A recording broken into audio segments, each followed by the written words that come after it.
ସାଙ୍ଗମାନେ ଘରେ ମୁଗ ଡାଲି ସରିଯାଇଥିଲା ତ ଆଜି ସକାଳେ ବୋଉ ମୁଗ ଭାଜି ଦେଇଥିଲେ। ମୁଁ କହିଲି ତମେ ରଖ, ମୁଁ ଚୁରି ଦେବି। ତାଙ୍କର ଟିକେ ଅଣ୍ଟା ପେନ୍ ହେଉଥିଲା ତ ସେଥିପାଇଁ। ଘରେ ଯେତେବେଳେ ମା ପିଲାଦିନେ ମୁଗ ଚୁରେ, ମୁଁ ତା ପାଖରେ ଖାଲି ଏପଟ ସେପଟ ହୁଏ, ମୋତେ ଭାରି ମଜା ଲାଗେ।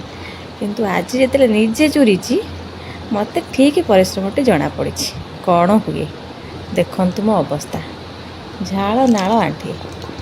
ଆଉ କ'ଣ କହିବି।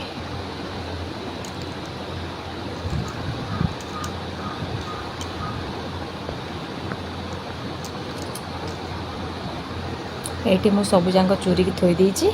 ଆହୁରି ଅଛି, ଆଜି ଯେତିକି ପାରିଲି କାଲି ଆହୁରି ଚୁରିବି।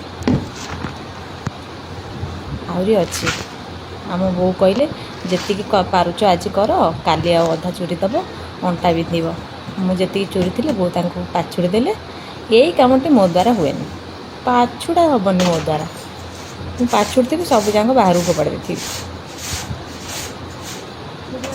ସେଥିଲାଗି ମୁଁ ତାଙ୍କୁ କହିଲି ତମେ ପାଛୁଡ଼।